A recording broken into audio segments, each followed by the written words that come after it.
Hola Angeli, chicos, buenos días, ¿eh? A ver, hoy tenemos, eh, hoy tenemos clase de las civilizaciones de Oriente. Estamos esperando que la PPT cargue.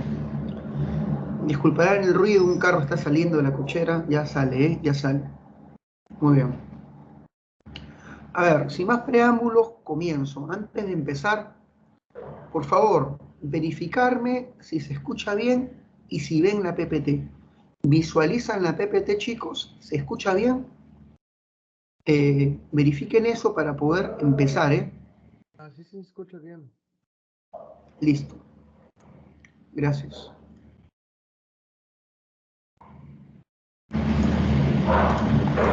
Ya, empezamos pues.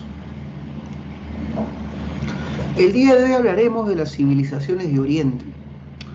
Cuando hablamos de civilizaciones del cercano Oriente, hablamos básicamente de Mesopotamia y de Egipto.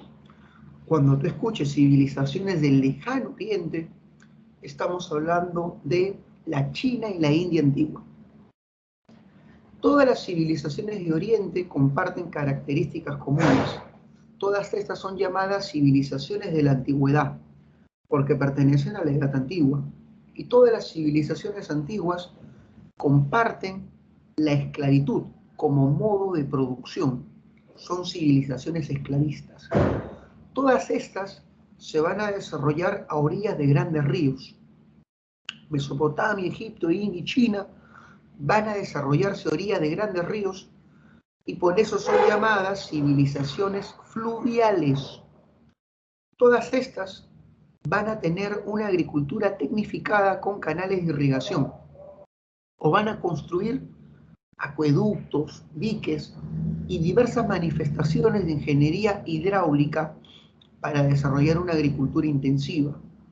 Por eso es que estas civilizaciones son llamadas de manera genérica civilizaciones fluviales o hidráulicas, o hidráulicas.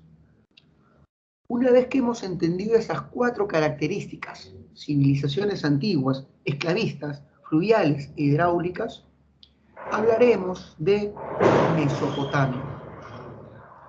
Mesopotamia es el nombre de un valle hallado en el cercano oriente.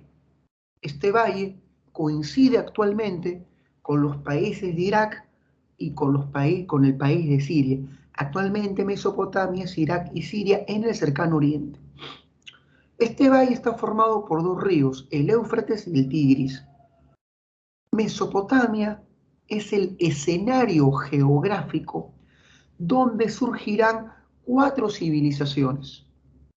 Los sumerios, la más antigua de todas las civilizaciones del mundo, los sumerios, los acadios, los babilónicos y los asirios. Repito, sumerios, acadios, babilónicos y asirios son las cuatro civilizaciones del valle de Mesopotamia. Entonces Mesopotamia no es una civilización, es el escenario geográfico. Las civilizaciones son los sumerios, los acadios, los babilónicos y los asirios. Hablemos pues de las características de los pueblos de este valle. Bueno, primero los aportes. Tienes que saber que en este valle aparece por primera vez la rueda más antigua del mundo surge en Mesopotamia. En este valle se inventa el arado, instrumento para labrar la tierra, el arado tirado por bueyes, al buey se le colocaba un armazón sobre la cabeza, el yugo, y con eso se podía tirar de este arado. El arado, la rueda, el humilde ladrillo se inventó en Mesopotamia. Aquí no hay canteras, casi todas las estructuras, templos y palacios se hacen de ladrillo o de adobe. El ladrillo adobe es la materia prima de construcción de la infraestructura de estos pueblos. Y aquí se inventó el torno alfarero. Como tú sabes, la palabra alfarería significa cerámica, ¿eh? Hoy se movió. El torno alfarero es un instrumento, es como una especie de rueda que gira sobre su propio eje. Ahí el alfarero, maestro artesano, coloca la arcilla y mientras esta va girando, él va modelando la arcilla. El torno alfarero sirve para hacer cerámica. Pero antes de hablar de los periodos históricos, hablemos, como mencioné, de los aportes. Rueda, ladrillo, arado y torno alfarero son los aportes tecnológicos. Vamos a los aportes científicos. En Mesopotamia nace la matemática, es la cuna del cálculo. Van a crear diversos sistemas de numeración, pero el más importante es el sexagesimal, cuya base es el número 60. Gracias a este sistema, la circunferencia se divide en 360 grados. Gracias a este sistema, la hora se divide en 60 minutos. Qué importante es el sistema sexagesimal de origen sumerio. Fue en Mesopotamia donde, tomando en cuenta las etapas de la luna, van a establecer la duración de un mes en 30 días, de luna llena a luna llena, 30 días. Y dividen el año en 12 meses lunares. El calendario lunar de los sumerios es el más antiguo del mundo y es la primera división calendárica del tiempo. Así que el otro aporte grande de Mesopotamia se da en la creación del calendario lunar, un aporte astronómico.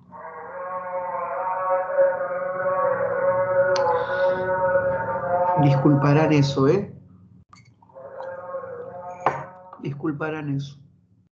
Los astrónomos sumerios, observando el cielo, identificaron constelaciones y le van a poner nombres de animales en su mayoría, naciendo el zodiaco. La constelación sumeria de los dos gemelos, ahora es Géminis. La constelación sumeria de la cabra pez, hoy es Capricornio. Así que los grandes aportes sumerios en la ciencia se dan en el plano de la matemática y la astronomía. Chicos, hasta ahí todo está claro. Escriban Go si se va comprendiendo. Escriban retro si quieres que repita lo que mencioné. Por favor, escriban para avanzar sobre seguro. Gracias, Dafne. Gracias, Lesterling, Alejandra, María. Gracias, Nayeli. Muy bien. Antes de empezar con los periodos históricos, ¿qué tal si vamos con las características?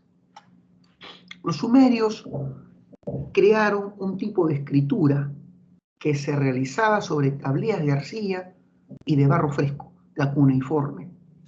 Se realizaba con un punzón de madera que al presionar sobre la arcilla dejaba una marca llamada cuña. Esta es la escritura cuneiforme. Esta escritura fue traducida en el siglo XIX por un arqueólogo británico llamado Henry Rawlinson. Él es el que tradujo la escritura cuneiforme. En cuneiforme se escribió una epopeya antigua, que es la más antigua de toda la historia literaria, la epopeya de Gilgamesh. Es un personaje que bien podríamos comparar con Hércules. Es un semidios. Tenía una fuerza sobrehumana, golpeaba a toros y los noqueaba con el poder de sus puños, ahorcaba leones con sus brazos, era muy fuerte. Gilgamesh, rey de Uruk, fue seducido por la diosa Ishtar, esta que está acá. Siempre se la representa desnuda y en algunas veces con ala. Ishtar, diosa de la belleza, la Venus de Mesopotamia, se metió en sus aposentos desnuda y pidió que la haga suya. Pero Gilgamesh, correcto, como tus profesores de la pre, rechazó todo esto y le dijo: oh Ishtar, todo hombre que yace contigo acaba mal. Ishtar era una diosa posesiva, lo que hoy llamamos tóxica, así. Y tienes que saber que Ishtar, furiosa, condenó a Gilgamesh y maldijo a su ciudad con una peste. Gilgamesh tuvo que abandonar la ciudad buscando la planta de la inmortalidad. En sus viajes Gilgamesh conoció a Utnapishtim. ¿Y por qué lo explico? Porque fue pregunta de la pre. Fue pregunta de la pre. Y Utnapishtim le contó una historia a Gilgamesh de que los dioses destruyeron un mundo más antiguo que el que estaban viviendo. Y lo destruyeron con un diluvio. Que en el diluvio los dioses le pidieron a Utnapishtim que preserve a las especies animales macho y hembra metidas en una gran embarcación. En la pregunta de la pre describieron este relato y decía, identifique a qué civilización corresponde. Todos los chibolos marcaron hebreos, pensando que estaban hablando de Noé, pero no. Este relato, el del diluvio universal, el más antiguo que conocemos, hunde sus raíces en las leyendas sumerias. En las leyendas sumerias. Noé aparece 1800 años después. Digamos que los hebreos crean una versión más actualizada de este relato sumerio más antiguo. ¿Se entendió, chicos? ¿Se entendió? Utnapishtim es el Noé de Mesopotamia, pero mucho más antiguo que el personaje hebreo. ¿Se entendió? Sí, profesor, sí, entendido. Excelente, hijo, ¿eh? Los demás, escriban, por favor, ¿eh? Porque si no tengo la sensación de que no han comprendido y no vamos sobre seguro, ¿eh? Gracias, Nico. Gracias, gracias. Escriban, escriban, por favor, no tanto hablen, sino escriban, porque cuando hablan, modifican mi micrófono. Estoy en 100, me lo bajan 80, 70, así que prefiero que escriban. No activen sus micrófonos, se los ruego encarecidamente.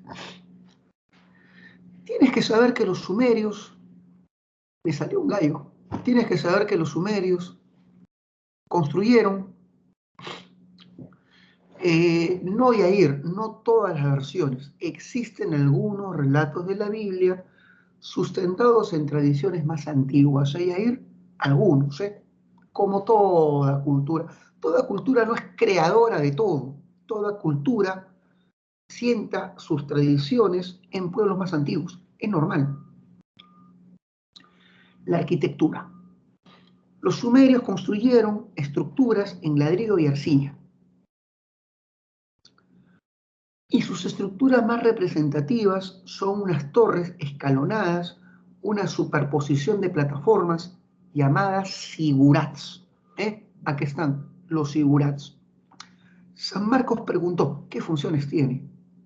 Administrativas, porque desde ahí el gobernante de una ciudad sumeria ejercía su poder, pero también religiosas, porque en la parte superior, en la capilla, habita el dios tutelar de la ciudad, quien desciende una vez al mes para una ceremonia especial, según la tradición. Desde el Sigurat se hacían observaciones astronómicas y desde los patios del Sigurat funcionaban ferias comerciales.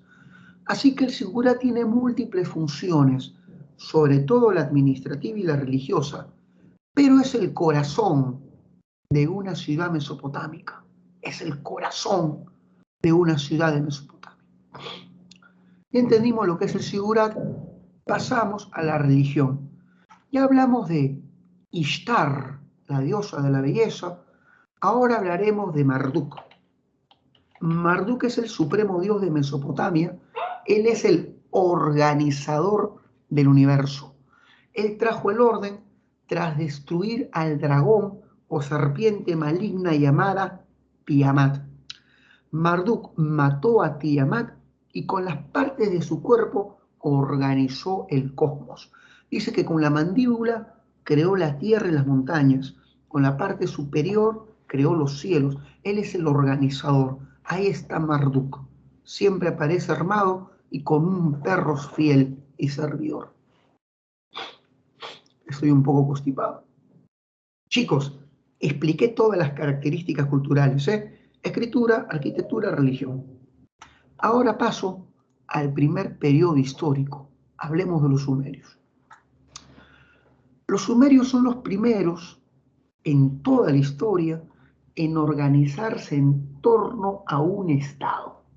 ¿Qué es un Estado? Es un gobierno organizado a través de instituciones. Los sumerios, al crear un Estado, van a comenzar a construir ciudades planificadas. Sus asentamientos difieren de los asentamientos precedentes por su alto nivel de planificación. Las casas distribuidas en manzanas rectangulares, separadas por calles rectas que se cortan de forma perpendicular, con muralla perimétrica y espacios públicos, incluso alcantarillado. Los sumerios son los creadores de la revolución urbana. Capacidad de construir ciudades planificadas. Estoy escribiendo rápido, Sé que revolución le falta tilde, pero es la velocidad. No tengo tiempo para las correcciones ortográficas precisas, Tengo que acabar 4 civilizaciones en 50 minutos. Sigamos. Tienes que saber que la primera ciudad planificada de la historia se llamó Uruk. Chicos, ¿se puede ver el apuntador láser? Se ve, ¿no? Escriban sí o no. Porque el otro salón me decía que no miraban el apuntador, que no podían visualizarlo. ¿Se ve? Excelente. Uruk es la primera ciudad de la historia. Y por cada ciudad sumeria había un rey llamado Ensi. Este rey Ensi es un rey sacerdote. Por lo tanto, los sumerios tenían una teocracia. Eran una sociedad jerarquizada. En este famoso estandarte que vino en examen de admisión, el estandarte de Ur, se puede ver cómo en la parte superior está el rey y sus nobles. Aquí están los soldados y en la parte inferior el pueblo. Son una sociedad jerarquizada. Cada ciudad tenía un rey. Sí. Y debes saber de que los sumerios se organizaron en torno a un sistema denominado ciudad-estado. De cada ciudad es un estado autónomo, independiente y rival de una ciudad vecina.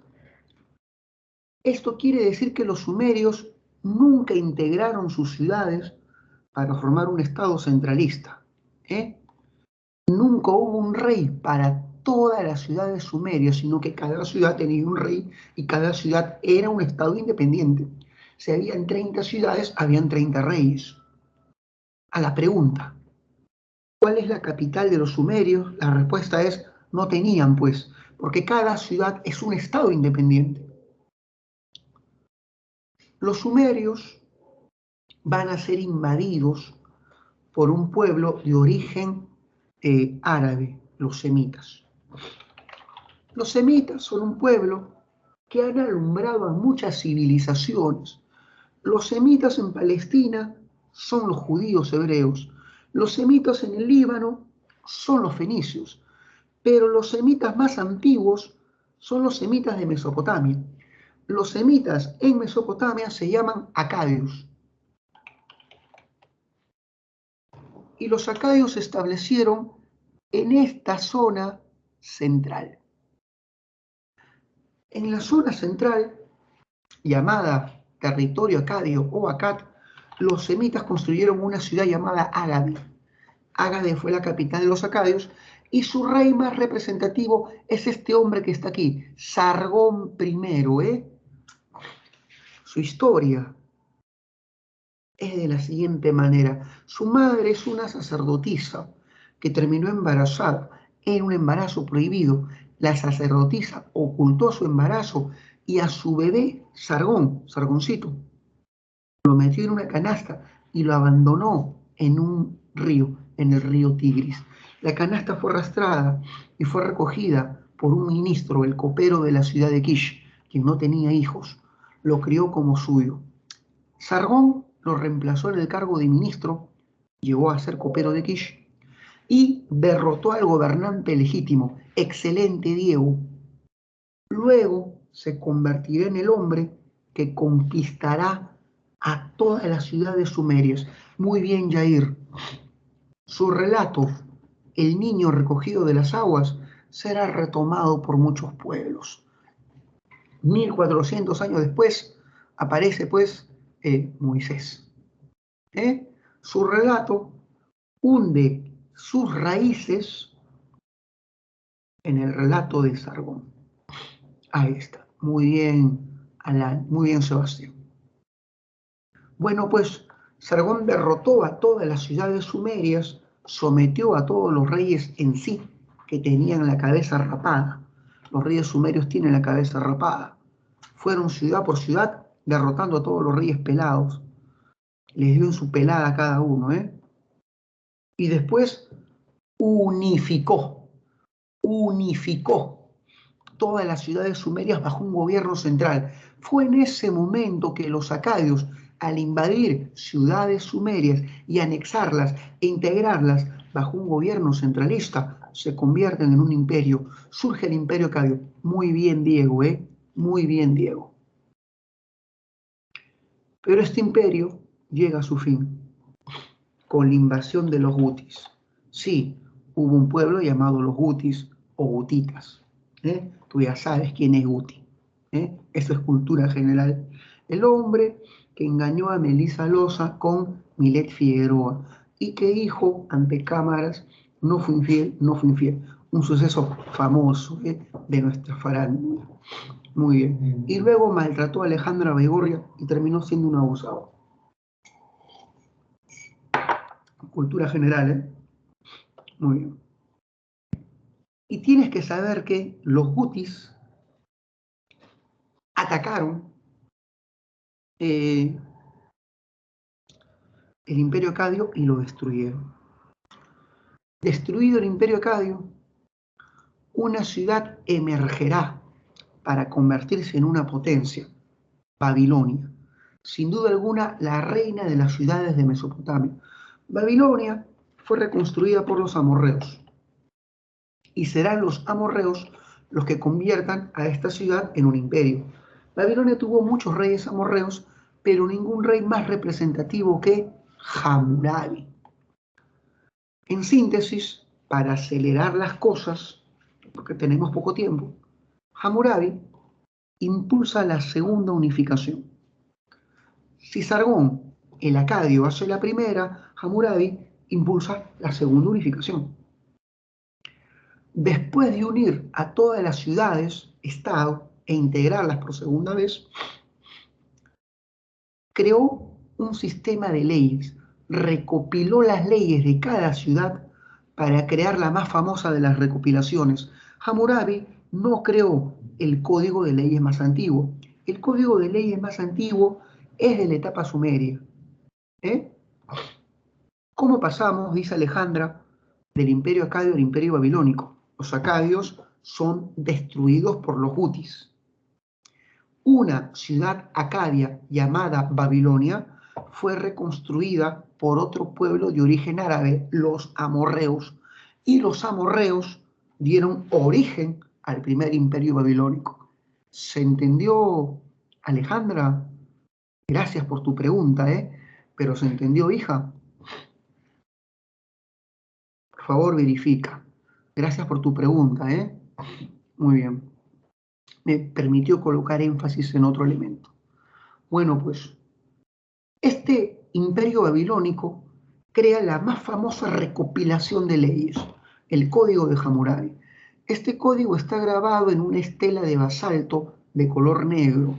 Está grabado en cuneiforme, 282 leyes en el cuerpo. En la parte superior tenemos en relieve las figuras de Hammurabi y de este dios, que es el dios del sol, un dios con una corona de 4 cuernos, un bastón de manto, se llama Shamash, el dios del sol y el dios de la justicia. Muy bien, Nicole. El principio jurídico que organizaba este código es el talión, que se resume en la frase ojo por ojo, diente por diente. Los alumnos muchas veces, por cuestiones de facilismo, y lo comprendo, son cosas de la edad, ojo por ojo, diente por diente, lo que tú me haces, yo te hago, y así tratan de resumirlo, y no es una descripción correcta. El ojo por ojo, diente por diente establece la equivalencia entre castigos y delitos. A un delito, un castigo equivalente.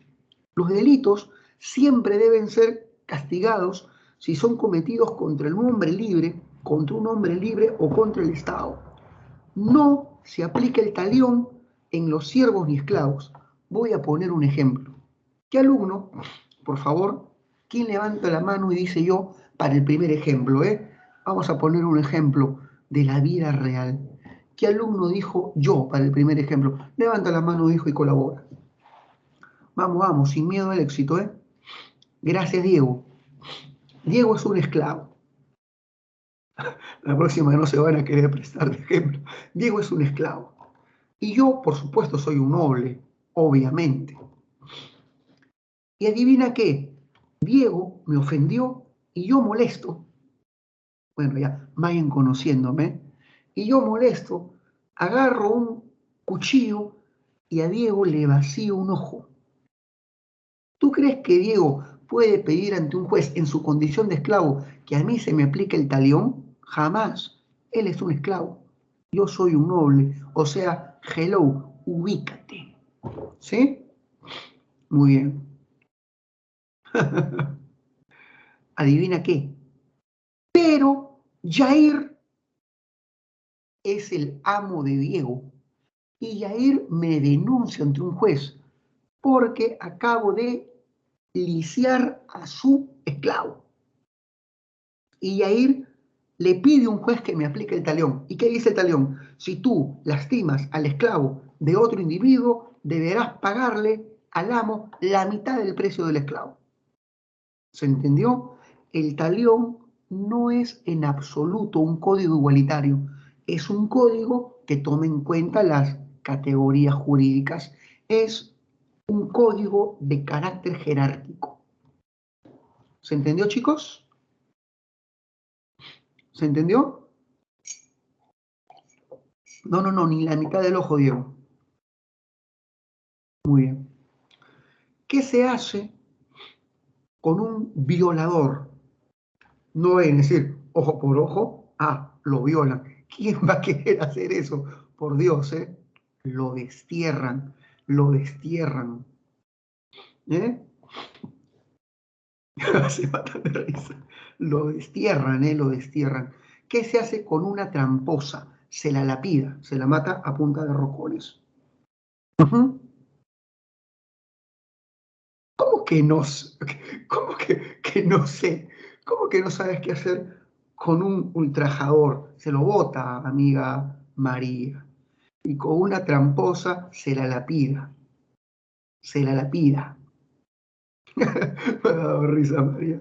Está dispuesta a perdonar a las tramposas, Debe tener muchas amigas muy divertidas, María. Muy bien. Pero bueno, pasamos a lo siguiente. ¿Cómo llega a su fin? Lucero, para que te sientas más tranquila, porque ella está preguntando por los tramposos, ha tenido malas experiencias, Lucero, supéralo, para que te sientas más tranquila, si a un hombre y a una mujer infieles se los encuentra infragantes, F por Lucero, si se los encuentra no me hagan reír, no me hagan reír, si se los encuentra infraganti, a ese chico y esa chica se los amarra a una piedra gigante y se los lanza al río. Bueno, nos dejamos de esto y seguimos. El primer imperio babilónico fue destruido por la invasión hitita.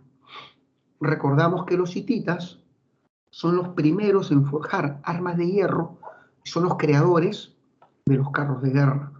Los hititas invaden Babilonia, pero al invadirla y al destruir este imperio, introducen estas tecnologías a Mesopotamia. El hierro y los carros de guerra son introducidos a Mesopotamia. Destruido el imperio babilónico, comienza el imperio asirio. Asur es una ciudad ubicada en el norte de Mesopotamia. Su pueblo es un pueblo de pastores guerreros. Cuando se conviertan en un estado, van a ser un estado militarista y centralista, y el más cruel de todos los de Mesopotamia. Tuvieron 3 capitales, pero su capital más famosa se llamó Nínive, llamada la ciudad de la sangre. Van a tener muchos reyes, pero el rey más representativo es Asurbanipal. Mira cómo sale representado por Dios esta figura, gigantesco, agarrado, poderoso, una musculatura superior. Asurbanipal es famoso, mira cómo sale ahorcando un león, por Dios. Muy bien. Asurbanipal es famoso porque hizo las conquistas más importantes para este imperio. Incluso Asurbanipal llegó a conquistar Egipto.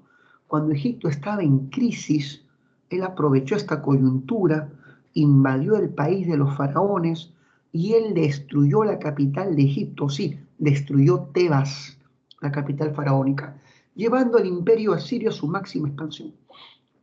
El imperio asirio era cruel. Cuando los asirios cobraban impuestos y ciertas ciudades no lo pagaban, decapitaban las cabezas de los niños de dichas ciudades y construían pirámides con cabezas de criaturas. Al rey de Samaria, que se rebeló contra los asirios, le quitaron la piel de la espalda y le quitaron la piel del rostro. Y Asurbanipal con la piel de la espalda se hizo capas y con la piel del rostro una máscara. Los asirios castigaban a ciudades enemigas, también cortando la cabeza de los niños, cegando a los padres y obligaban a los padres a llevar colgados de sus cuellos la cabeza de sus hijos. Son extremadamente brutales. Yair, en Mesopotamia, las civilizaciones del bronce llegaron hasta el primer imperio babilónico. Desde la invasión hitita comienza la edad de hierro para Mesopotamia. Buena pregunta, Sumerios, acadios y primer imperio babilónico son civilizaciones de la edad de bronce. La edad de hierro comienza con la invasión hitita, Yair. Muy bien. Debes saber de que Asurbanipal construyó la primera biblioteca de la historia, la biblioteca de Nínive. La biblioteca de Nínive es la primera biblioteca de la historia. ¿Quién diría que este rey tan sádico era un amante de la lectura? Tenía una colección de 10.000 tablillas y en esas tablillas creó un palacio. Tenía tantas que para ubicar las tablillas mandó a sus hombres a crear un catálogo y así nació la primera biblioteca, la de Nínive.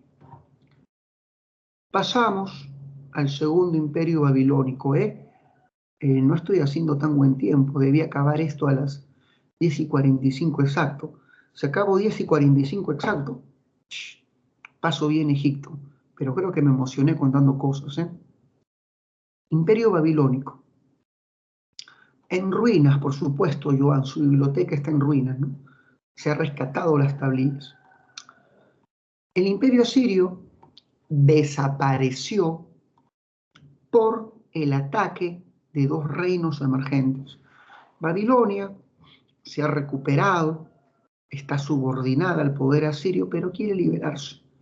Un reino de lo que actualmente es Irán, los medos, también quieren liberarse del dominio sirio, y Babilonia y los medos hacen una alianza para aplastar al imperio asirio y liberarse de su yugo. Se forma la coalición medo-babilónica. Escribí mal la coalición, se dice, coalición. Babilónicos y medos destruyen Nínive en conjunto. El imperio asirio dejó de existir. Babilonia recupera su sitio como la reina de las ciudades e impulsa un segundo imperio babilónico o neobabilonia. Los reyes del segundo imperio, a diferencia del primero, son de origen caldeo. Los reyes del primer imperio babilónico son amorreos. Los del segundo son de origen caldeo, otro grupo étnico. Y el rey caldeo más famoso de este segundo imperio se llama Nabucodonosor II. Nabucodonosor II destruyó dos ciudades famosas, Tiro y Jerusalén. Si yo te digo Tiro, vas a pensar de inmediato en una ciudad fenicia. La más rica y famosa de las ciudades fenicias la destruyó Nabucodonosor. Y si te digo Jerusalén, estoy hablando de la más famosa de las ciudades hebreas judías. Tras destruir Jerusalén, Nabucodonosor esclavizó a los judíos y se los llevó a Babilonia y los sometió a trabajos forzados por 8 años.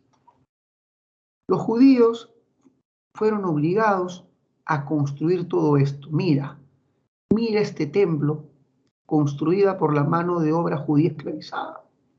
El sigurá más grande de todos. Tiene 7 niveles. Se llama el sigurá de Marduk. Los judíos van a escribir un relato bíblico inspirado en su esclavitud en Babilonia. Ese relato bíblico habla de que un rey ambicioso hizo construir una estructura que llegaba a los cielos, la Torre de Babel, ¿verdad?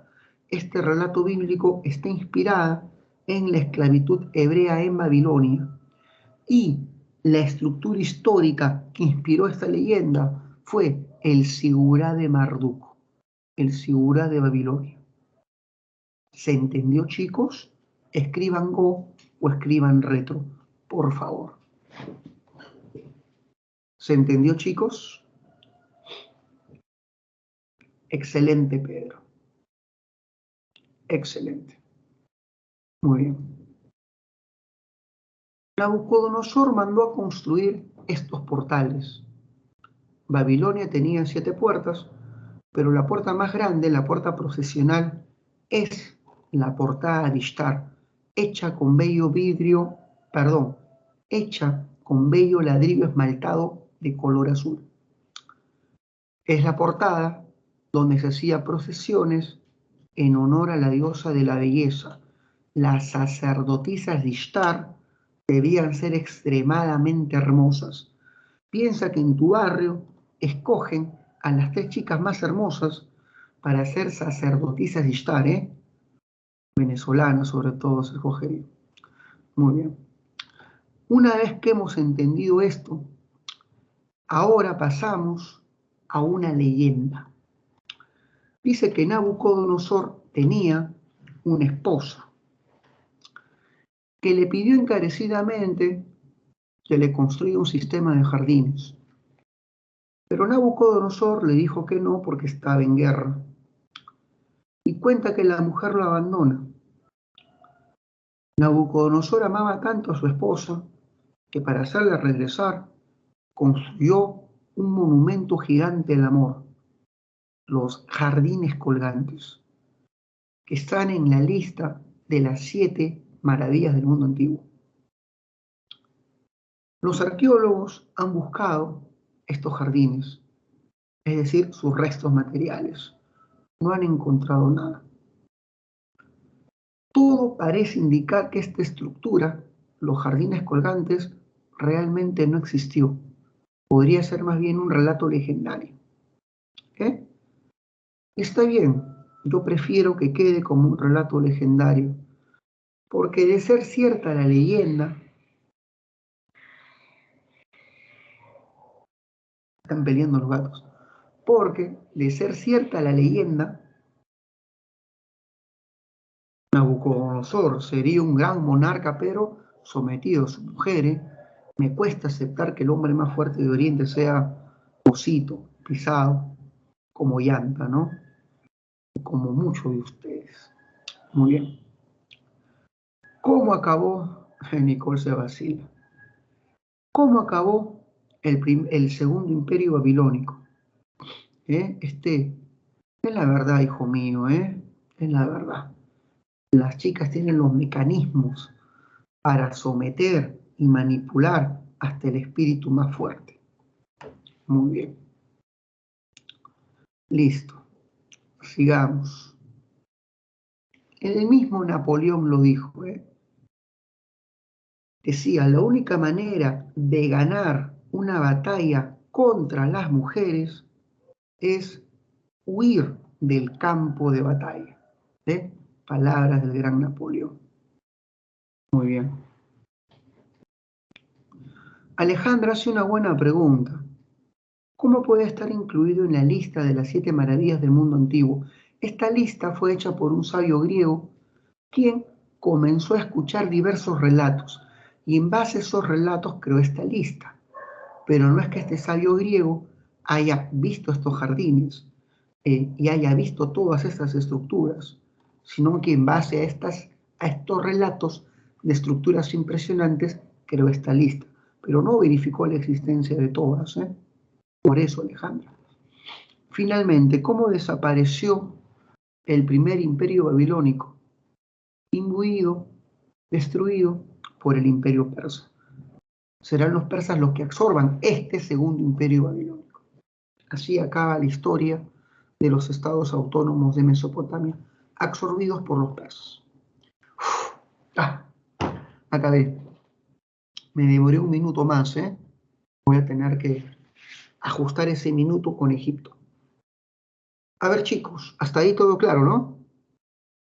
Escriban Go o escriban retro. Go, si todo está claro, sigue usted, avance. Muy bien, perfecto. Pasamos a Egipto. Egipto es una civilización que surgió en el norte de África, en la zona nororiente, en la zona noreste. Egipto no existiría sin el río Nilo. En realidad, hablar de Egipto es hablar del Valle del Nilo. Este río discurre de sur a norte, desembocando sus aguas en el mar Mediterráneo. Cuando el río Nilo desemboca, su caudal se parte en 7 brazos. El río se ramifica en 7 ramificaciones. A esta desembocadura ramificada se le llama el delta del Nilo. Egipto se divide en 2 zonas históricas: el Bajo Egipto y el Alto Egipto. La zona más rica en términos agrícolas es el Bajo Egipto, que concentra la mayor cantidad de áreas de cultivo. El río Nilo marca las actividades económicas del país. Me explico. De marzo a junio, el río tiene este caudal normal. Las tierras aledañas no son fértiles. Es una tierra arenosa, media roja. Sin embargo, de junio a octubre, el río crece, se da la inundación anual y todas las tierras aledañas quedan bajo las aguas. El río Nilo arrastra en su recorrido una capa de sedimentos, rica en nutrientes orgánicos. Esa capa de sedimento se llama limo y es como un lodo negro y espeso, muy rico, un nutriente para la tierra. Cuando el río vuelve a su nivel normal, toda la tierra aledaña quedó impregnada de este sedimento y se vuelve oscura y se torna muy fértil. A esta tierra negra se le llama Kemet. Y para muchos especialistas, los egipcios así llamaban a su país. Los egipcios llamaban a su país el país de Kemet, el país de la tierra negra. De la tierra negra. Muy bien. Sigamos. Debes saber que Egipto desarrolló un tipo de calendario que podía predecir con precisión las crecidas del río Nilo. La luna no sirve para predecir las estaciones. El sol marca estas estaciones por el fenómeno del solsticio y el equinoccio. Así que crearon un calendario basado en el movimiento aparente del sol, el calendario solar. Este calendario predecía mejor las crecidas del río Nilo y ese calendario dividía el año en 360 días en 12 meses. Pero los egipcios crearon 5 días más, los días epónimos, completando el calendario de 365 días. Este es su gran aporte, el calendario solar. El defecto del calendario egipcio es que desconocían el año bisiesto y no contaban el día que se sumaba a febrero cada 4 años.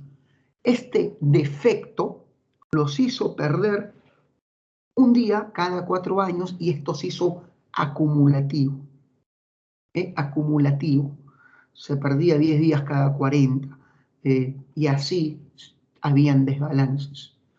Este defecto va a ser corregido por los romanos. Los romanos introducen el año bisiesto.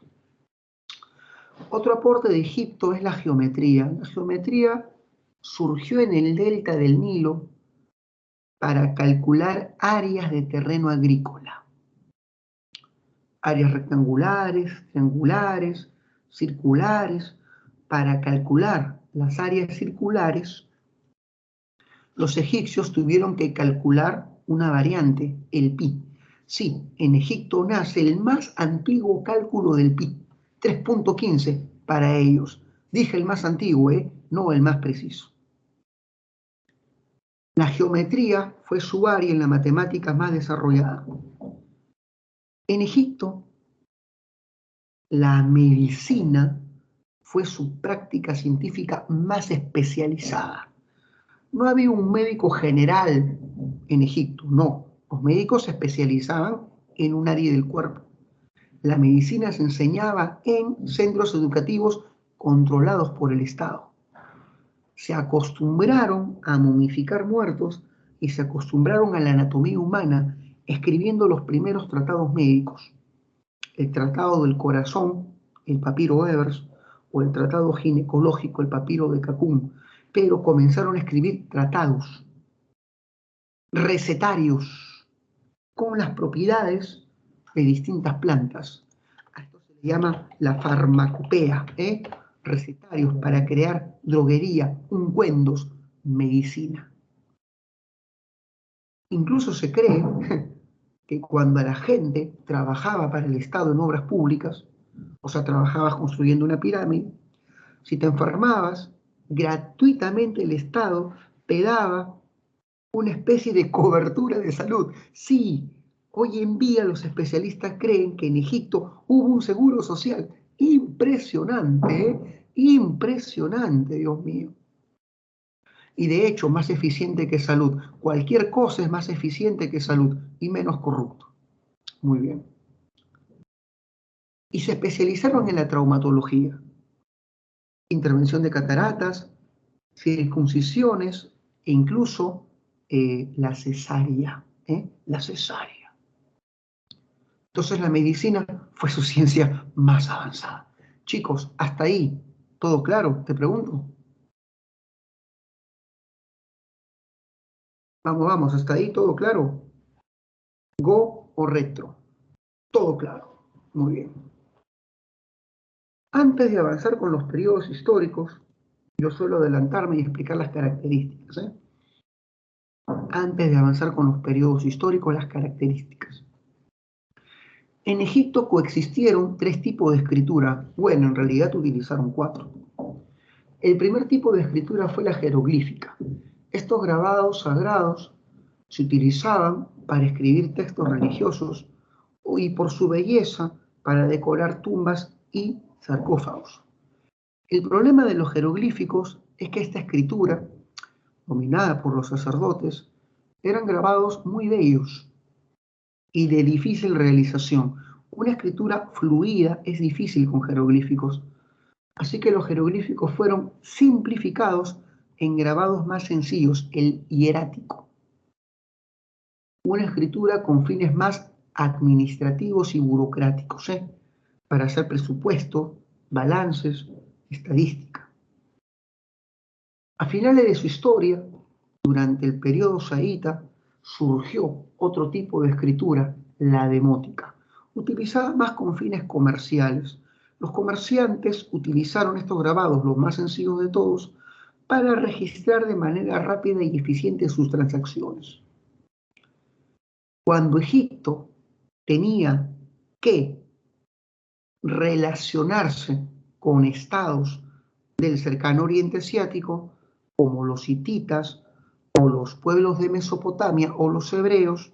Como estos no entendían sus caracteres jeroglíficos, Egipto utilizaba el cuneiforme, pero como lengua diplomática para relacionarse con los pueblos del cercano oriente asiático. Sí, como ahora la lengua diplomática es el inglés, en esa época los pueblos de Oriente utilizaban el acadio como lengua diplomática. Esta fue una pregunta bien maldita que hizo San Marcos en un simulacro. Sí, Egipto utilizó el cuneiforme como lengua diplomática para los pueblos del cercano Oriente. ¿Se entendió, chicos? Porque creo que ya lo destruí, ¿eh? Creo que ya les quemé un fusible. ¿Se entendió eso, chicos? Vamos, yo sé que pueden, ¿eh? Yo sé que estos chicos son lo máximo. A ver, ¿se entendió eso? Escriban, ¿eh? O si no, repito. Muy bien, Nicole, muy bien, Ángel. Qué alegría tener chicos tan agudos, ¿eh? Muy bien. Vamos a la arquitectura. En la arquitectura, Egipto desarrolló una arquitectura monumental basada en el uso de la piedra caliza. La arquitectura era de carácter religioso y funerario, es decir, se construían grandes tumbas o grandes santuarios para los dioses. Los primeros faraones se enterraron en estructuras trapezoidales llamadas mastabas. El faraón no se enterraba dentro de la mastaba, en la mastaba había una capilla religiosa, el faraón se enterraba en la cripta debajo de esta. Hasta que aparece el faraón Zoser. Este ordenó a un arquitecto llamado Imhotep construir un conjunto de mastabas superpuestas, una especie de escalinata a los cielos, naciendo así la primera pirámide de todas, la pirámide de Zoser, también llamada pirámide de Imhotep. Esa es la más antigua. Es una pirámide escalonada o trunca. Luego vienen las pirámides lisas. No hay pirámides más famosas que estas, las que están acá. Todo el mundo conoce esta necrópolis. Se conoce como la necrópolis de Giza. Ahí están las tres famosas pirámides, siendo la más grande la pirámide de Keops, llamada pirámide perfecta, es la más famosa de todas las pirámides. Ahí se enterró el faraón Keops o Khufu, como lo conocían en Egipto. Los últimos faraones abandonaron estas estructuras porque eran demasiado costosas y se van a enterrar en galerías subterráneas, construidas al interior de las montañas. Estas galerías se van a llamar hipogeos, y estas aparecen durante el Imperio Nuevo. Las últimas dinastías prefirieron este tipo de tumbas porque no eran tan costosas y eran más seguras para evitar la profanación. En cuanto a la religión, Egipto desarrolló una religión politeísta. Sus dioses tenían rostro de animal totémico. Acá tenemos, por ejemplo, Anubis, cuyo rostro es un chacal. Ra tiene el rostro de un águila. Tot tiene el rostro de un ave ibis. La heliolatría es la fijación en el culto solar. Es que muchos dioses de Egipto representan al sol en sus distintas facetas. Por ejemplo, Ra es el sol del mediodía. Osiris es el sol del atardecer, el ocaso. Horus es el sol del alba, el sol del amanecer. Atón es el disco solar, y así el sol tenía distintas representaciones. Eso es heliolatría, fijación en la figura del sol. Los egipcios tenían la creencia en la vida más allá de la muerte y creían que el cuerpo de sus difuntos sería reutilizado tras el juicio de los muertos. Por eso es que ponían tanto énfasis en la momificación. El dios que se convirtió en el juez del tribunal de los muertos fue Osiris. Osiris estaba casado con su hermana Isis, diosa de la belleza. En una pregunta de la Isis fue presentada como diosa de la luna y la maternidad. También son atributos suyos, ¿eh? Belleza, luna y maternidad. Isis se casó con Osiris, despertando los celos del tercer hermano, Set, dios del mar, dios de la sequía, el señor de la noche.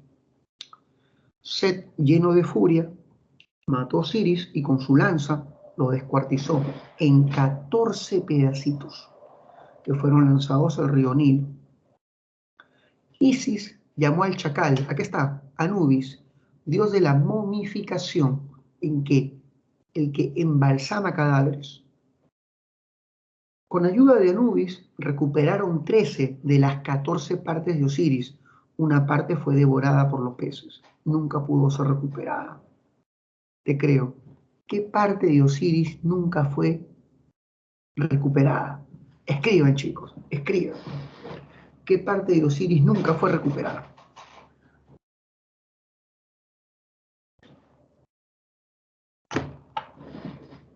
Vamos, vamos, escriban, ¿eh? A ver si tienen alguna idea. El corazón, dice Anthony. No, Anthony, no es el corazón. Mándense con otra parte. No, José, no es el corazón. Mándense con otra parte. El ojo. Sí, se puede decir, Frank. Muy bien. Nicole, la cabeza. Cerca, ¿eh? Cerca y lejos. A la vez. Se dice los genitales, Sebastián. El cuello. Ay, Dios mío. Estos chicos. Estos chicos. Sí, los genitales. Y cuando Isis llevó el cuerpo de Osiris ante Anubis, hoy me hace rico sus tonterías. ¿Dónde te sentaste? Oye, ahora escriba tonterías, ¿eh? Por favor, quiero mantenerme ecuánime, correcto, ¿eh? Ya, pues, ¿dónde te sentaste, Sebastián? Muy bien. Bueno, ya sigamos. Semamut, dice. Bueno. Y cuando Anubis iba a resucitar a Osiris, Isis, para que su esposo renazca completo, buscó limo. Y con el limo reconstruyó su genital. Hizo un genital de barro, de limo. Es así como Osiris resucitó con la piel oscura y se convirtió en el juez del tribunal de los muertos. Cuando una persona muere, va ante el tribunal de Osiris y Anubis pesa su corazón en la balanza del bien y del mal. Tu corazón en forma de escarabajo se coloca en un platillo y del otro una pluma de la diosa de la justicia, Mat, una pluma de avestruz. Haces la confesión negativa, dice los delitos que no has cometido. Si hay un equilibrio entre tu corazón y la pluma, entonces, hijo mío, eres una persona de buen comportamiento y tu corazón regresa a tu cuerpo momificado para vivir eternamente y vivir en el jardín de Osiris, el jardín de cañas, el Ilalu, como le dicen en Egipto. Muy bien. Pero si no, tu cuerpo es lanzado a una bestia llamada Amit, una bestia que tiene rasgos de cocodrilo y de león y devorará tu corazón, evitando tu resurrección. Muy bien, Frank. Horus es hijo de Osiris e Isis, el halcón. El halcón. Una vez que acabé con toda la cuestión religiosa, me quedan, esto quiero acabarlo 11:20, me quedan 15 minutos para hablar del periodo histórico. Creo que es tiempo suficiente. Pero ¿saben qué? Me voy a dar la libertad de respirar un minuto. Esta clase es tremendamente larga. Y confieso que a veces... Chicos, hasta ahí tienen un minuto para hacer cualquier pregunta, ¿eh? Tienen un minuto para hacer cualquier pregunta, por turbia que sea, ¿eh? Nos damos un respiro de un minuto. Esto está en Netflix, dice. Los dioses de Egipto, sí es una serie. Distraída, ¿eh? Distraída. Distraída, distraída. Sí es una peli, creo que salen ahí peleándose. Pero no he visto esa vaina. Ya. Bueno, si no hay preguntas, chicos, seguimos con los periodos históricos, ¿ah? Nos preparamos. Periodos históricos. Egipto al comienzo. Dioses sobre todo, María. ¿Por qué crees que me he detenido tanto en religión? Cuando yo hago un paro o me concentro en algo, no es porque me gusta esa parte y desperdicie mi tiempo ahí. No, es porque eso han preguntado. Es porque ahí se concentran las preguntas, ¿eh? Religión. Pero a veces vienen preguntas de periodos y esas son las preguntas más difíciles, ¿eh? Esas son las más difíciles. Al comienzo Egipto no estaba unificado, estaba dividida en dos reinos autónomos y rivales. El reino del Bajo Egipto, cuyo rey tenía una corona de color rojo, y el reino del Alto Egipto al sur, cuyo rey tenía una corona alta y blanca. Ambos reyes eran rivales, pero el príncipe del Alto Egipto, llamado Menes, que está acá representado, mira Menes, mira esta corona alta, es la corona del Alto Egipto. El rey Menes de la zona alta, también llamado Narmer por los griegos, logró invadir la zona baja y apoderarse de las ricas tierras agrícolas del delta. Fue así como Menes, en torno al 3000 a.C., logró la primera unificación, creando el Estado centralista. Ya no más dos reinos, sino un Estado centralizado llamado Egipto. Menes, como símbolo de su doble monarquía, utilizará desde entonces la doble corona. Una corona blanca en su exterior y roja en su parte interior. La doble corona, símbolo de su doble monarquía y de la unificación. Menes pasará a la historia con el sobrenombre del Rey Escorpión. ¿Has visto la película? ¿Has visto la película con La Roca como protagonista? Él es Menes, el unificador de Egipto. Él estableció la capital en la zona alta, porque fue la zona que invadió.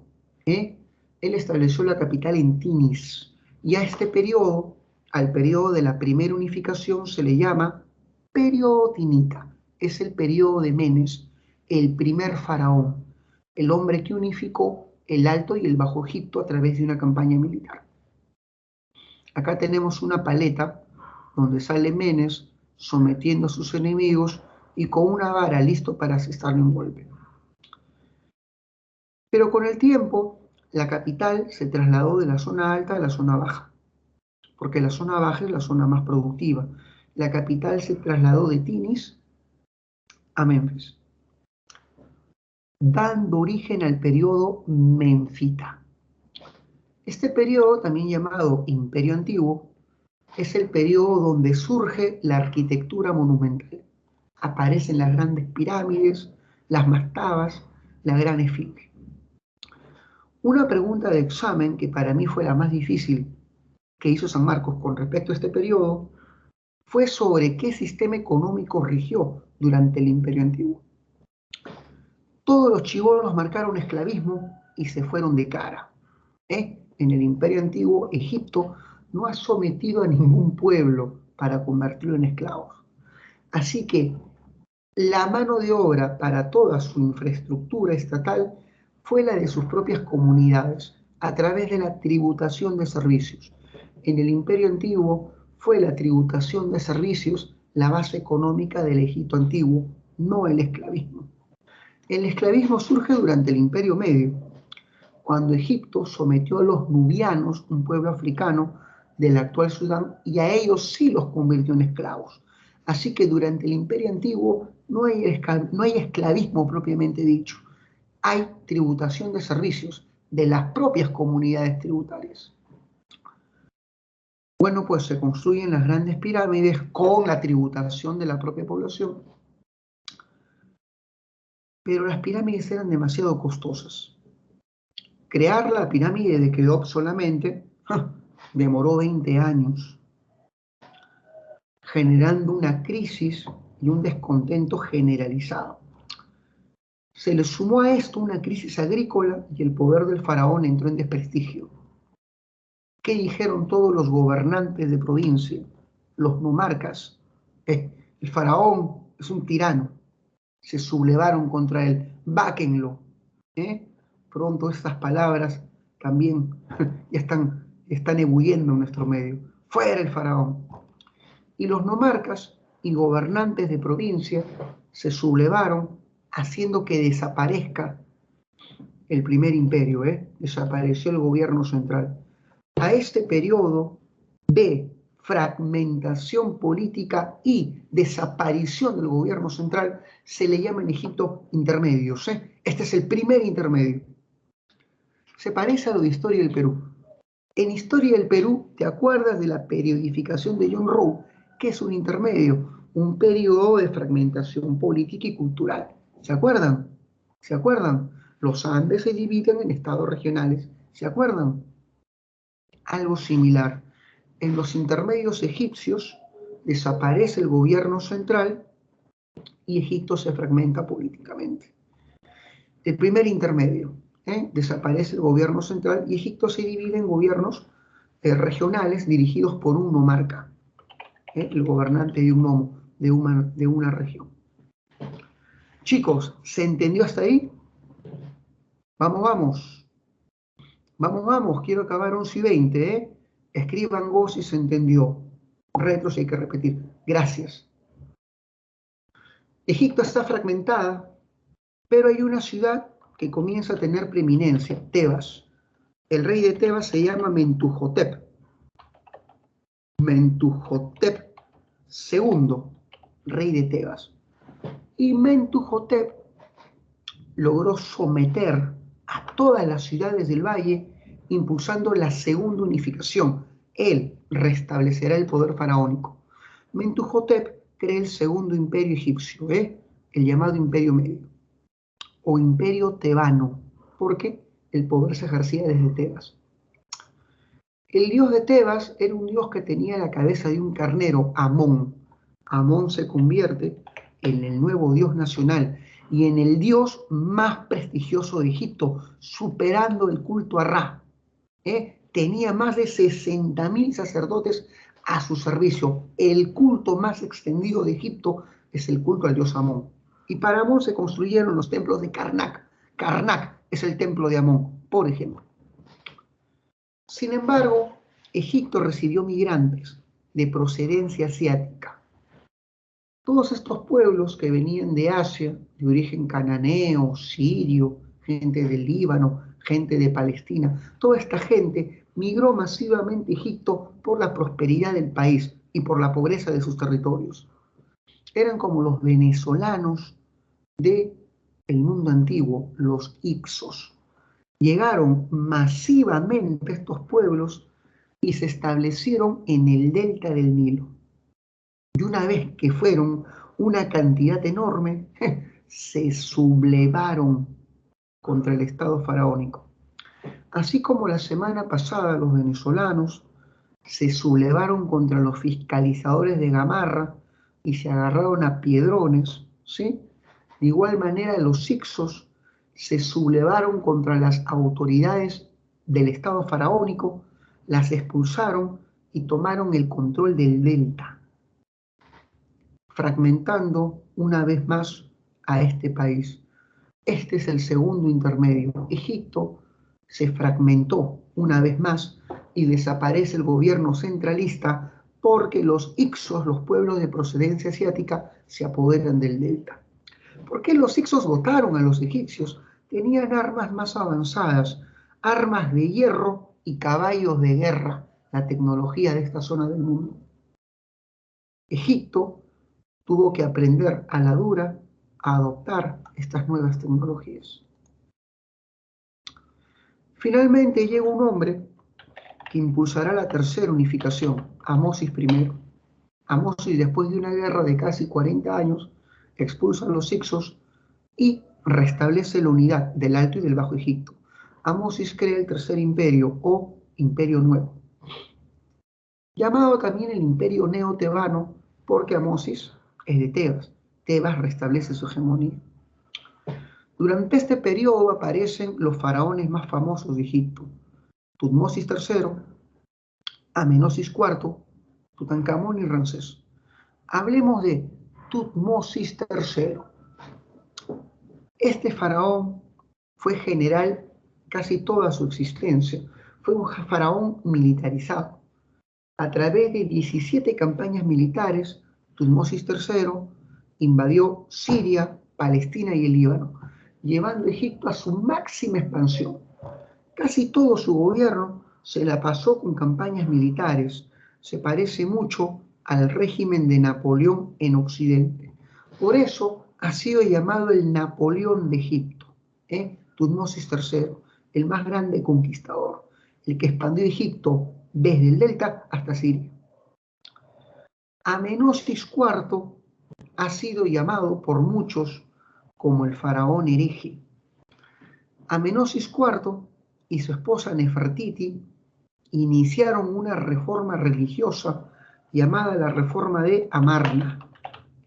Esta reforma llamada también la Reforma monoteísta, ya que con esta reforma suprimía el culto al resto de dioses para establecer el culto único al dios Atón. Miren, por favor, el cursor. Este es Atón, el disco solar. Los únicos que podían rendir culto a Atón era el faraón Amenosis y su esposa Nefertiti, la famosa esposa real. ¿Por qué el faraón quería cambiar siglos y siglos de tradición? Porque tenía un objetivo político. Detrás de su reforma religiosa había un objetivo más bien político: eliminar al clero, que estaba teniendo demasiadas prerrogativas. Este clero estaba creando su propio estado dentro del estado faraónico. Pongo un ejemplo. En el siglo XVIII, una orden religiosa estaba creando dentro de los estados europeos su propio estado clerical, los jesuitas. ¿Qué hicieron los reyes de Europa con los jesuitas en el siglo XVIII? Los expulsaron, ¿verdad que sí? Algo similar. Este faraón eliminó los cultos religiosos para evitar que el clero cree en un estado paralelo al faraónico en Egipto. Es una reforma política. Incluso se hizo cambiar de nombre, Akenatón. Voy a escribirlo. Término que significa útil al dios Atón. La reforma duró un promedio de 15 años. Akenatón murió, asesinado.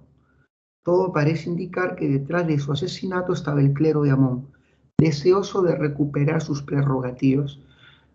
Su mujer Nefertiti gobernó, incluso adquirió la identidad de un hombre para gobernar, se disfrazaba de hombre.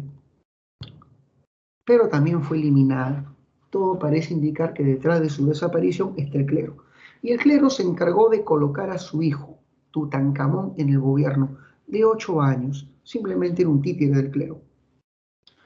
Y el clero ordenó al pequeño faraón restablecer el politeísmo. Y es así como el politeísmo se restableció. Al final el clero ganó la puesta de mano.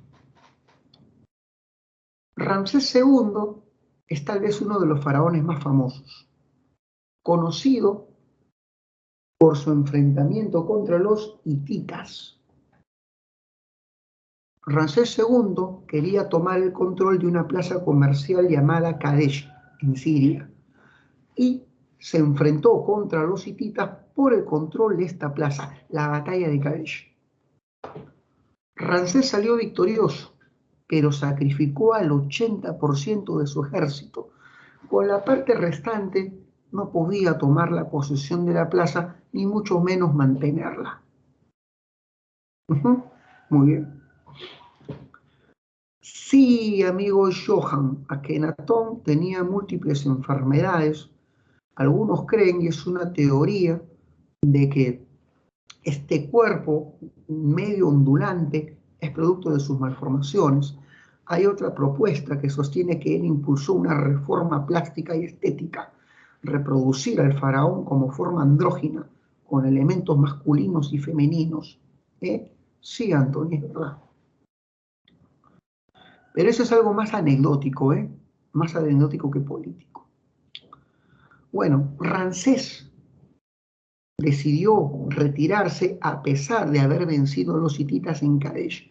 Pero el rey de los hititas, Mudwatali, quedó tan asombrado que envió un emisario para acordar con Ramsés un acuerdo de paz. Y se firma el tratado de paz más antiguo de toda la historia, la paz de Kadesh. El tratado de paz más antiguo de toda la historia, la paz de Kadesh. 80 años de paz entre Egipto y los hititas. Egipto, tras Ramsés III, este segundo, tras el tercero, entra en decadencia.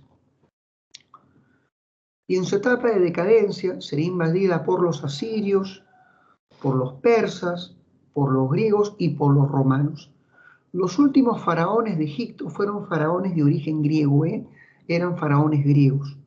Cuando Alejandro Magno de Grecia, macedónico, invade Egipto, deja a su general Ptolomeo como nuevo faraón.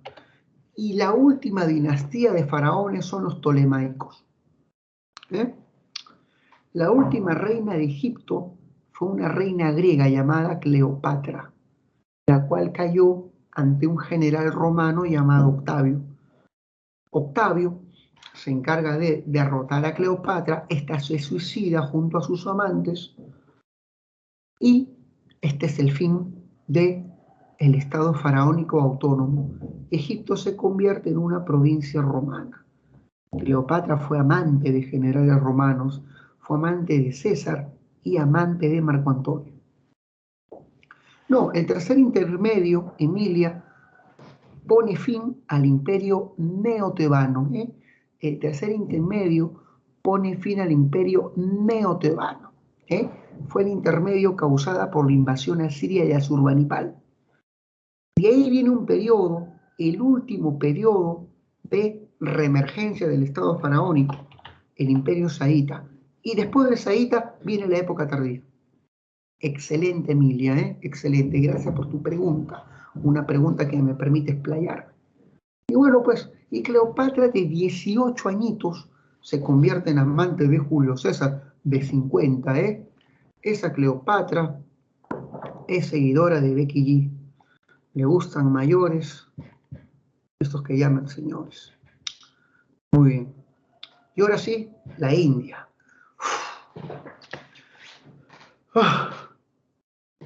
Esto es una de las clases más agotadoras, Y eso que no he llegado a edad media. Pero esa es la pre. Muy bien. Que tome agua.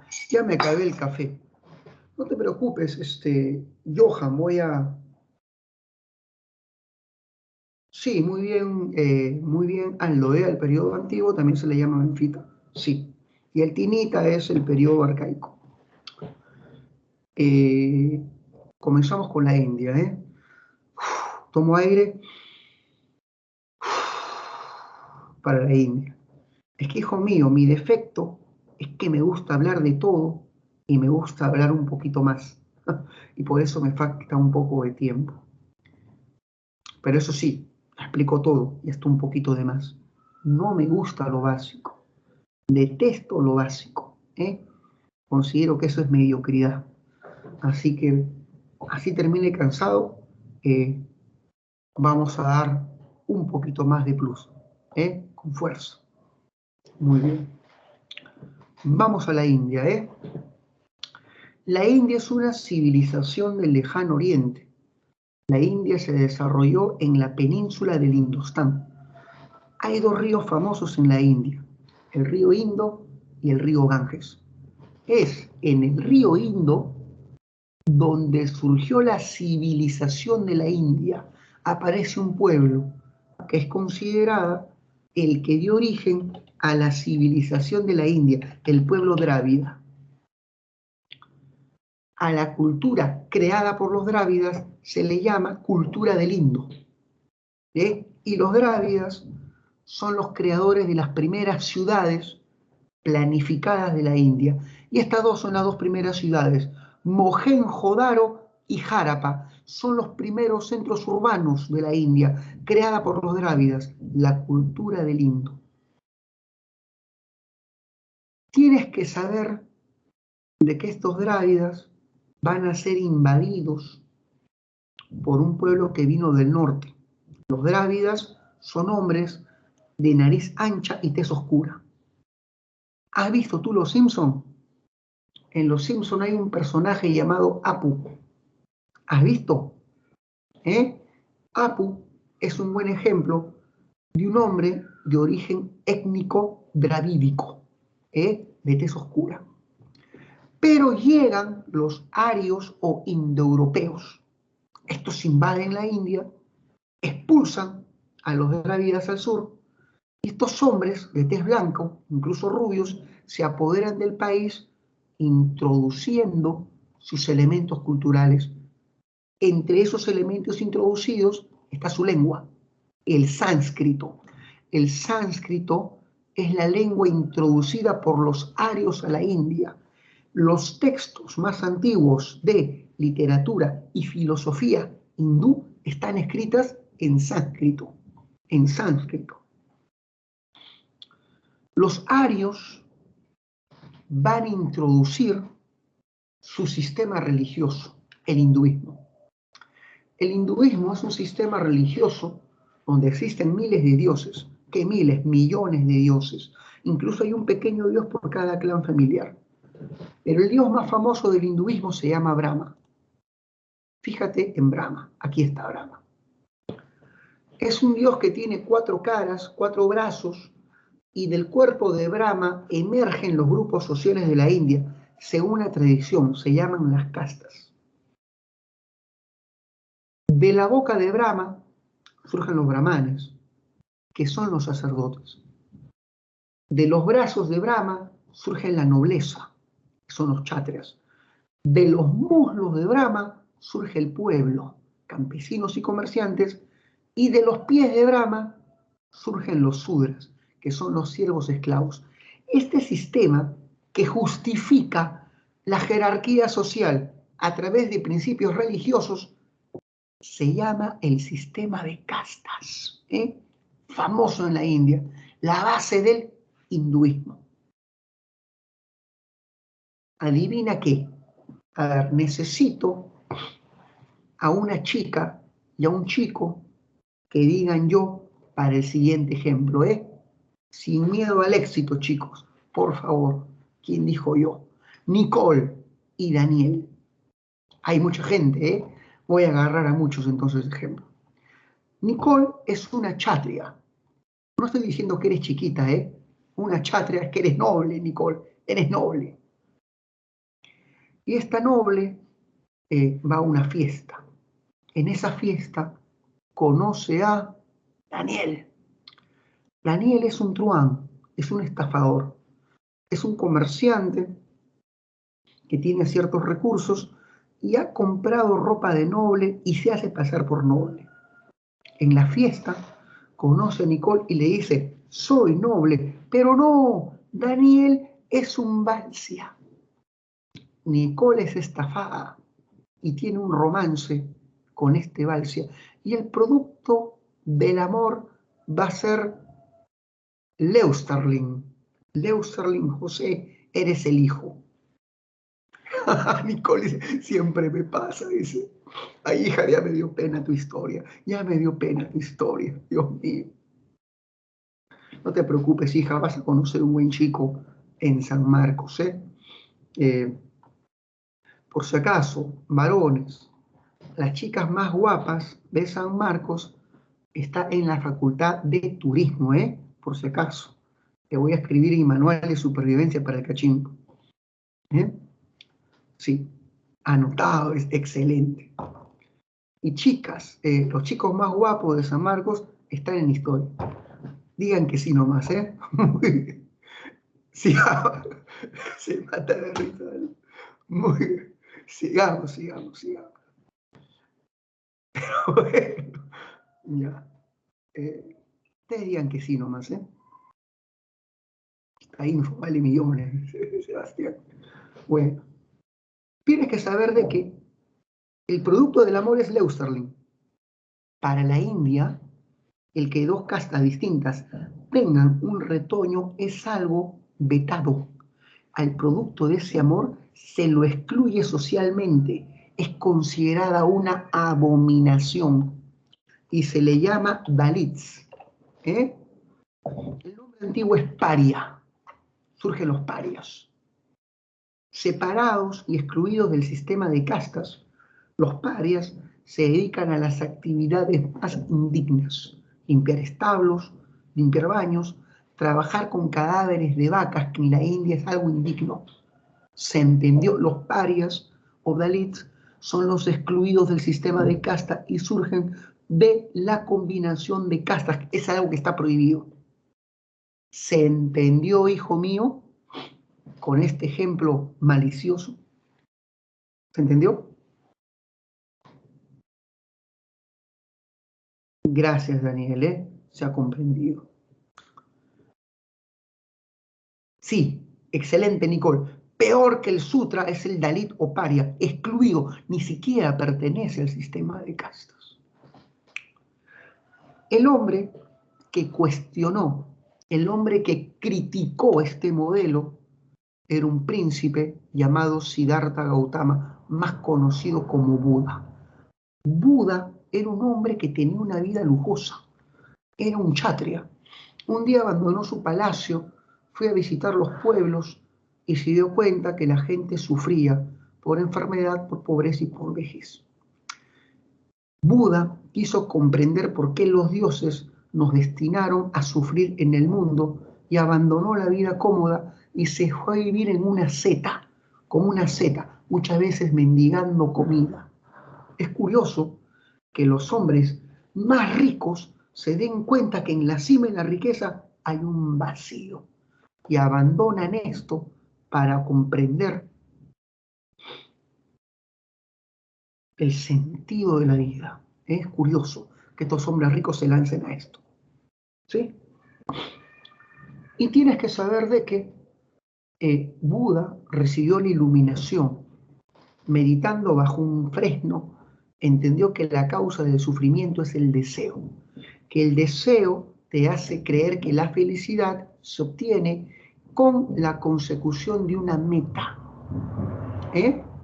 Con la obtención de una meta. Y que esa meta te causa la felicidad. Mentira, dice Buda. El deseo es una satisfacción temporal que de inmediato es reemplazado por otro deseo. Te pongo un ejemplo rápido. Esto acaba 11:55, Hasta para mis ejemplos tengo que estar cronometrado. ¿Qué es lo que más deseas ahorita, hijo mío? Ingresar. Y algunos creen, de manera errada, que ingresando serán felices. No. Tu felicidad no depende de un evento, Vas a ingresar, la alegría se te va a ir en unas semanas y comienza la dura carrera de terminar tus estudios. Terminar va a ser tu obsesión. Vas a estar en la universidad sufriendo con los cursos, los exámenes, sufriendo. Seré feliz cuando termine. Terminas la universidad y no viene la felicidad, viene una satisfacción de terminar tu carrera. No, seré feliz cuando tenga la maestría y el doctorado. Terminas maestría y doctorado y la felicidad no llega. Viene una pequeña satisfacción. Seré feliz cuando tenga una casota y tenga un excelente trabajo y grandes ingresos y tenga carro y me vaya de viaje y tenga mis hijos. Llegará todo eso. Dios mío, seré feliz cuando deje de pagarle los estudios a mis hijos y cuando me divorcien de la tóxica de mi mujer. Te divorcias, me siento solo, necesito otra pareja. te das cuenta de que la felicidad no es obtenida por el deseo. El deseo es la satisfacción temporal, reemplazado por otro deseo. La felicidad está en tomar conciencia de la existencia en el aquí y en el ahora. No, Johan, eso es mentira. Eso es mentira. El disfrute del aquí y del ahora genera la felicidad. ¿Cómo llegas a ser feliz? Eliminando el sufrimiento, suprimiendo el deseo a través de la meditación.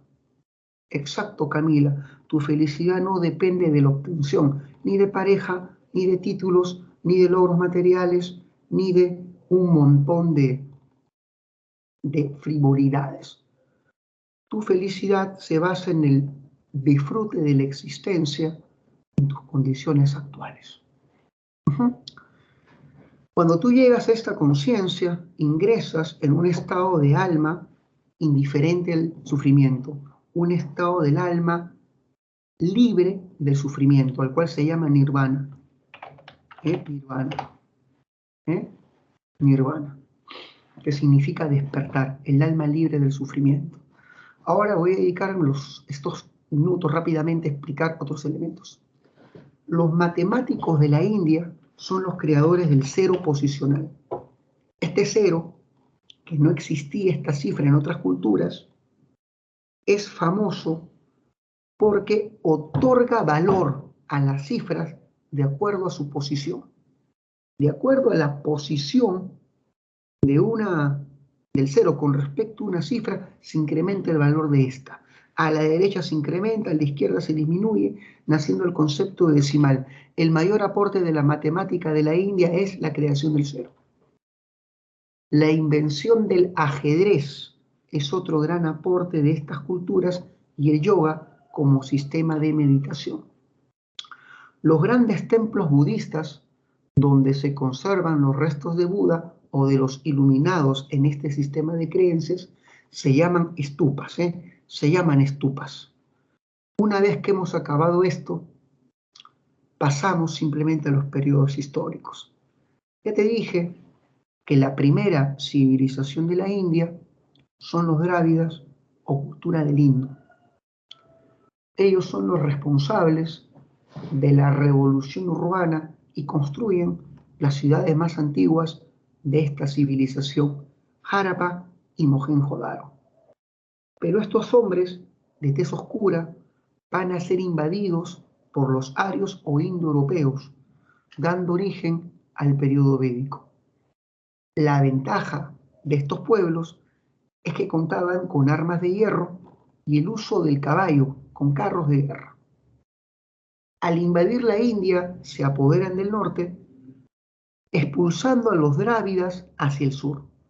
Por eso es que la gente del norte de la India tiene tez más blanca y la gente del sur de la India tiene una tez más oscura, descendiente de los drávidas y de los arios respectivamente.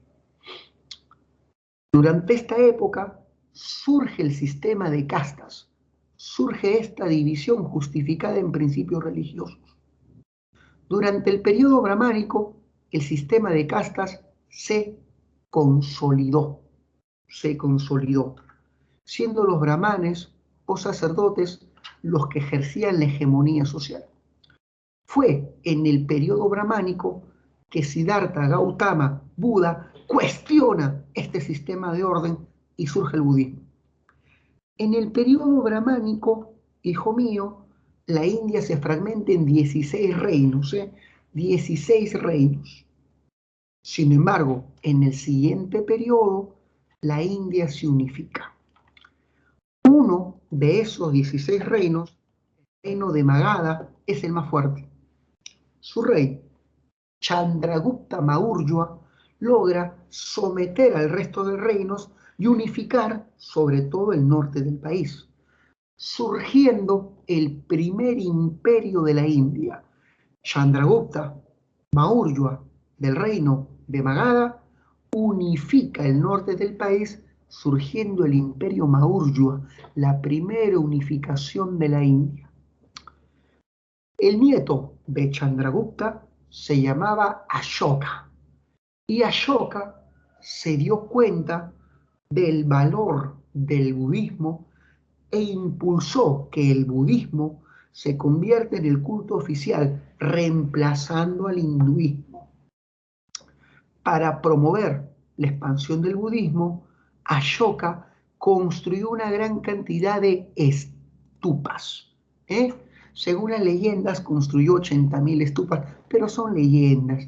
Pero la leyenda ya te da a entender la importancia que le puso este hombre a la construcción de esta estructura y a la difusión de esta fe. Después del imperio Maurya surge el imperio Gupta. Este imperio estableció un sistema centralista solamente en un área de la India. El resto de estados eran estados autónomos bajo su influencia.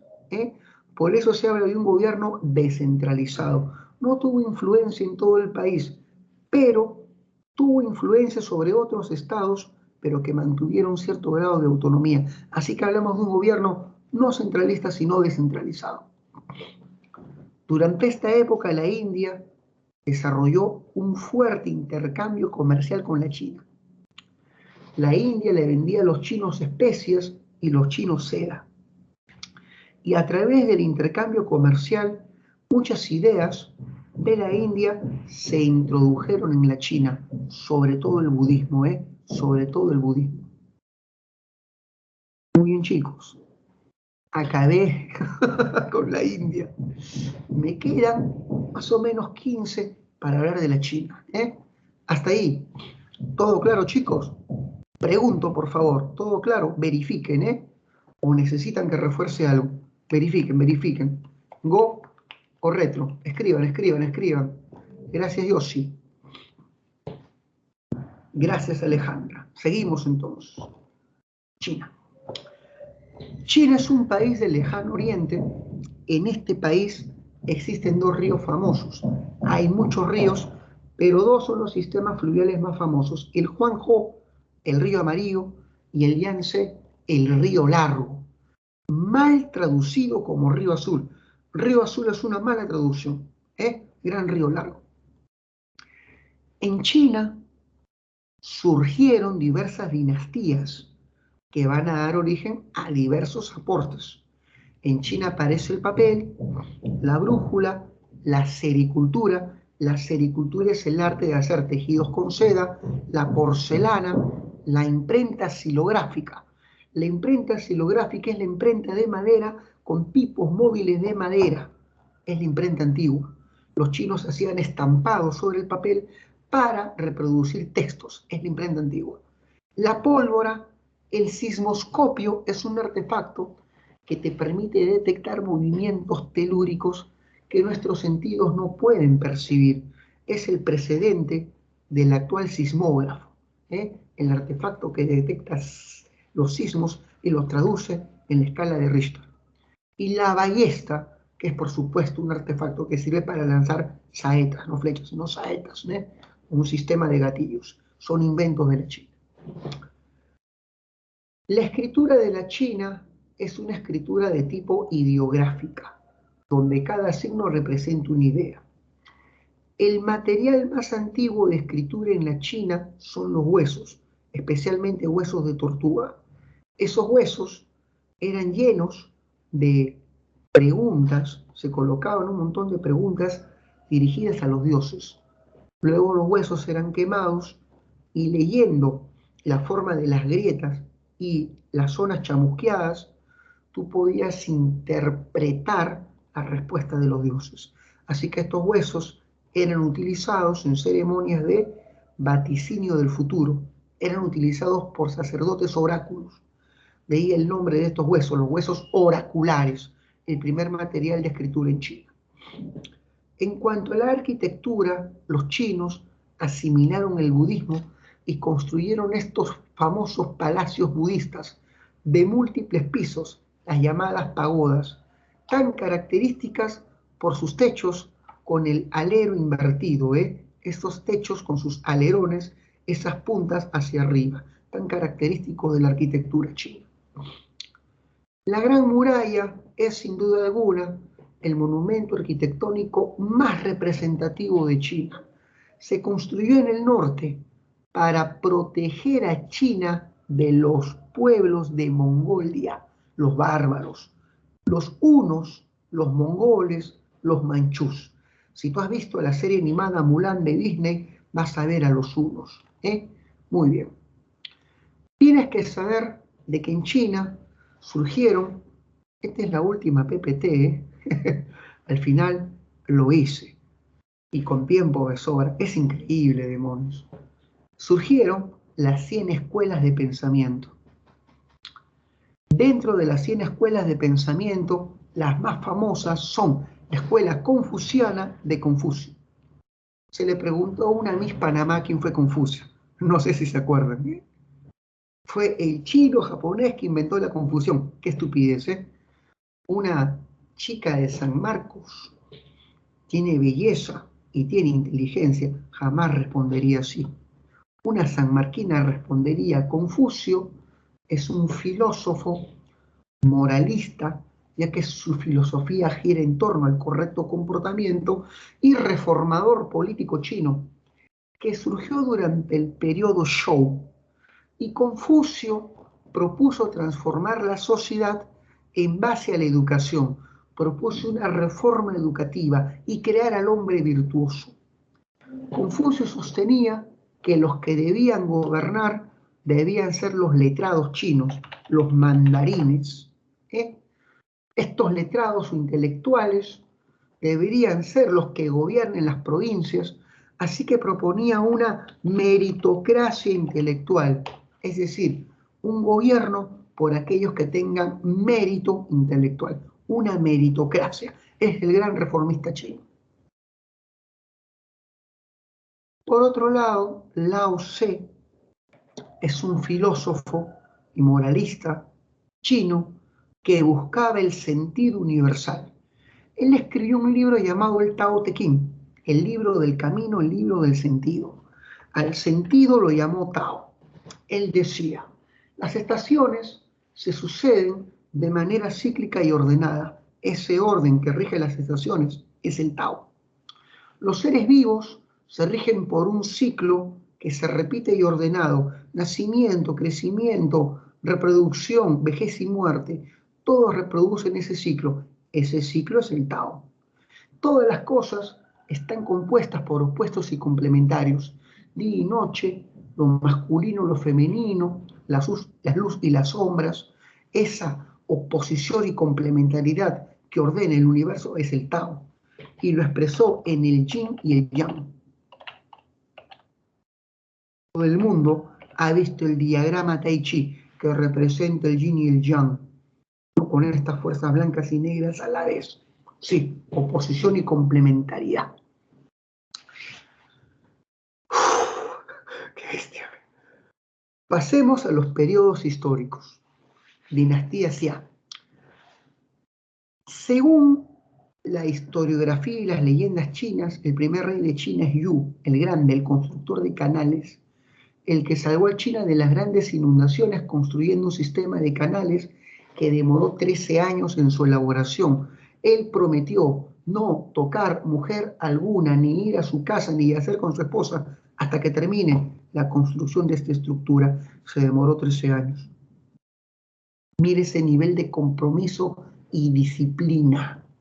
Por este compromiso y disciplina, y por salvar al país de las inundaciones, F por you. ¿Qué hago? Nicole. Nicole. Nicole, tú hazte una promesa. No vas a salir con ningún chico, ni chatear por WhatsApp con ningún chico hasta ingresar. ¿Qué te parece? Te apuesto que ingresarías rápidamente, debido a que uno necesita de esas cosas para distraerse. Así que te concentrarías en el estudio e ingresas en menos de medio año, Nicole? Haz la prueba. Muy bien.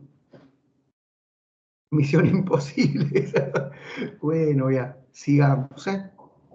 Tú prométete, hijo mío, no voy a dotear ni voy a jugar Free Fire hasta que ingrese a San Marcos, ¿eh?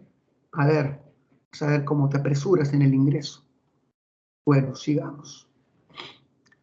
Yu el Grande no existió, es una leyenda. Por eso el periodo Xia se le llama periodo legendario. El primer periodo histórico chino es el periodo Chang, porque sí tenemos restos materiales de que este periodo sí existió. Se encontraron sus ciudades. En sus ciudades Chang se han encontrado fundiciones de bronce.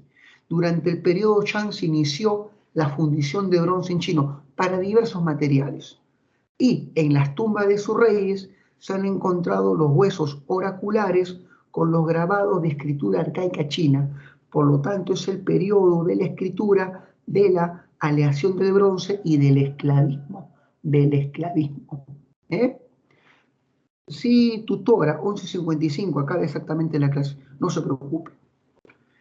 El periodo Zhou es el periodo del hierro. Surge el hierro y en este periodo surgen los sistemas filosóficos, confucianismo y taoísmo. Esto es del periodo Zhou, la filosofía. China se parte en 7 reinos combatientes. Repito, China se parte en 7 reinos combatientes. Por lo tanto, el periodo Zhou es un periodo de fragmentación política y descentralización. De los 7 reinos, el reino más fuerte es el reino de Qin. Y el rey de Qin logró someter a los 6 reinos restantes. Todo el territorio se unifica bajo el reino de Qin. La dinastía Qin es el periodo de la primera unificación. El país será dominada por la dinastía Qin y nace el nombre de tierra de los Qin. Nace el nombre de China. China. Ahí el país empieza a llamarse China, tierra de los Qin. Este es el hombre que unificó el país. Qin Shi Huangdi, el primer emperador. Él unificó el país culturalmente, integrando a las regiones, creando un sistema político unificado y una lengua general para toda la población. Nace el mandarín, nace el mandarín. ¿Eh? Los chinos llaman a su mandarín Putonghua, Putonghua, lengua común. Suena raro, ¿eh? El mandarín. Muy bien. Y él mandó a construir la Gran Muralla con fines defensivos, claramente. Nos quedan 2 minutos. Cuando Qin Shi Huangdi muere, construyó una tumba protegida por más de 10.000 soldados de arcilla y de barro, el ejército de terracota.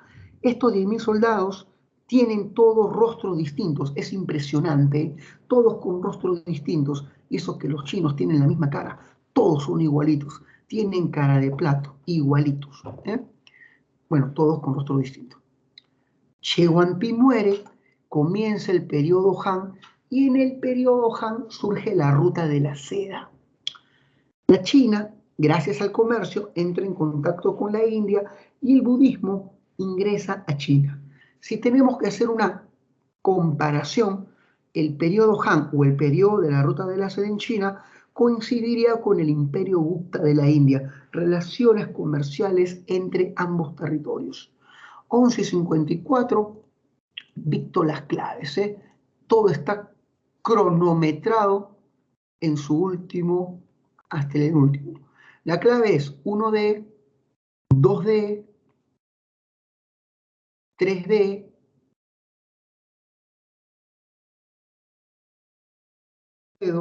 3 besos, 4 casas y 5 casas.